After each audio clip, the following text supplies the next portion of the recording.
Baik, bismillah, assalamualaikum warahmatullahi wabarakatuh.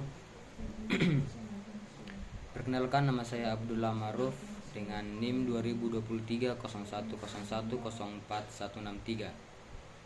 Di sini saya akan mempresentasikan materi ke-10 yang berjudul pengembangan sikap inklusif dan toleransi dalam pembelajaran IPS di SD. Baik, langsung saja pada poin pertama, yaitu pendahuluan. Pendidikan IPS di tingkat sekolah dasar tidak hanya mengajarkan pengetahuan tentang masyarakat, geografi, ekonomi, atau sejarah. Lebih dari itu, IPS menjadi media penting untuk membentuk karakter sosial peserta didik. Dua sikap utama yang perlu dikembangkan adalah sikap inklusif dan toleransi. Pada sikap inklusif berarti kemampuan siswa untuk menerima dan menghargai perbedaan dalam masyarakat, baik perbedaan suku, agama, ras, budaya, hingga kemampuan individu. Selanjutnya, sikap toleransi. Sikap toleransi adalah kesediaan untuk memahami perbedaan dan hidup rukun, menjunjung tinggi kedamaian dalam keberagaman. Di Indonesia yang masyarakatnya majemuk, sikap ini sangat penting agar anak-anak kelak menjadi warga negara yang mampu hidup harmonis dan keberagaman. IPS di SD menjadi wadah yang strategis karena materi pelajarannya erat dengan realitas sosial dan budaya. Selain itu, kurikulum Merdeka menekankan profil pelajar Pancasila, terutama dimensi berkebinekaan global yang menuntut siswa mampu mengenali, menghargai, dan berinteraksi dalam keragaman budaya, serta membangun empati dan solidaritas. Selanjutnya pada poin 2, yaitu landasan filosofis dan yuridis. Sikap inklusif dan toleransi memiliki dasar kuat dalam Pancasila, terutama sila kedua, kemanusiaan yang adil dan beradab, dan sila ketiga, persatuan Indonesia. Nilai-nilai ini mendorong anak untuk menghargai perbedaan dan menjaga persatuan. Undang-Undang Nomor 20 Tahun 2003 tentang Sistem Pendidikan Nasional yang menyebutkan bahwa pendidikan harus mengembangkan manusia yang beriman, bertakwa, berakhlak mulia, dan demokratis.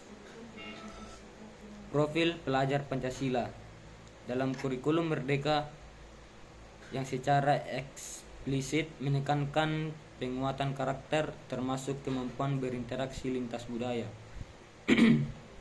Selanjutnya pada poin ketiga, konsep sikap inklusif dan toleransi. Sikap inklusif adalah sikap terbuka, menghormati keberagaman, dan tidak diskriminatif dalam konteks sekolah dasar. Contohnya, siswa mau bekerja sama dengan teman yang berbeda agama, budaya, atau kondisi fisik. Pada sikap toleransi adalah sikap menerima perbedaan tanpa memaksakan keberagaman dan menjunjung tinggi nilai-nilai perdamaian. Selanjutnya pada poin 4, yaitu strategi pembelajaran. Guru perlu menerapkan strategi yang dapat menanamkan nilai-nilai ini secara nyata. Strategi pembelajaran yang pertama yaitu problem based learning, yaitu siswa diajak memecahkan masalah sosial yang berkaitan dengan keberagaman, seperti bagaimana menghadapi perbedaan pendapat dalam kelompok. Strategi yang kedua yaitu cooperative learning. Siswa bekerja dalam kelompok kecil yang beragam, saling mendengarkan dan menyelesaikan tugas bersama. Ini menumbuhkan solidaritas. Pada strategi pembelajaran ketiga yaitu project based learning.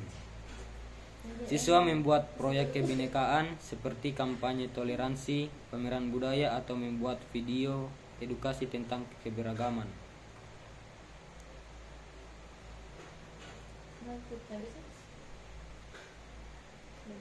Selanjutnya pada poin kelima yaitu integrasi nilai-nilai dalam materi IPS. IPS kaya akan topik yang bisa digunakan untuk menanamkan nilai inklusif dan toleransi. Misalnya materi tentang keberagaman suku, agama, budaya, dan bahasa di Indonesia.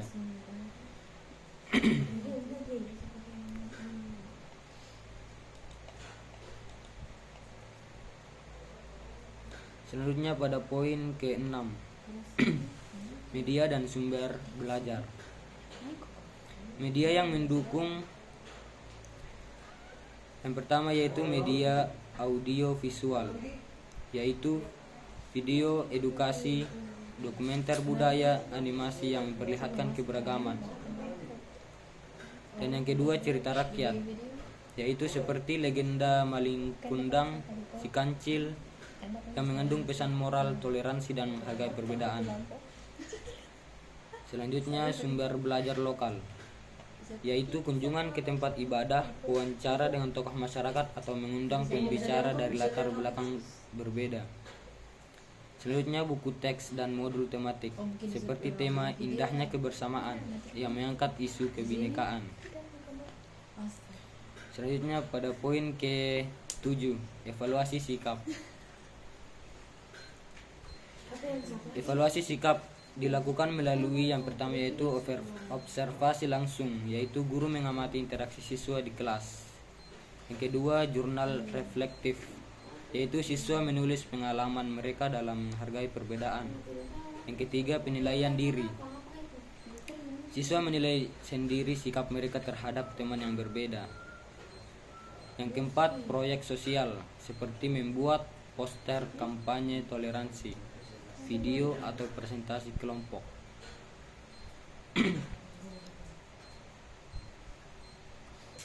Guru juga dapat menggunakan rubrik penilaian sikap sosial. Pada poin terakhir, poin ke-8 yaitu contoh praktik baik. Beberapa contoh nyata di sekolah. Yang pertama kelas budaya di Yogyakarta. Siswa belajar memasak makanan daerah, menggunakan pakaian adat, dan bercerita tentang tradisi. Hasilnya siswa lebih menghargai perbedaan budaya.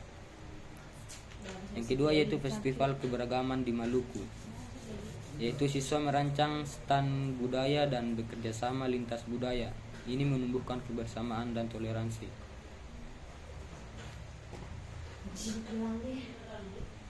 Baik, itu saja dari saya. Wabillahi taufik wal hidayah. Wassalamualaikum warahmatullahi wabarakatuh.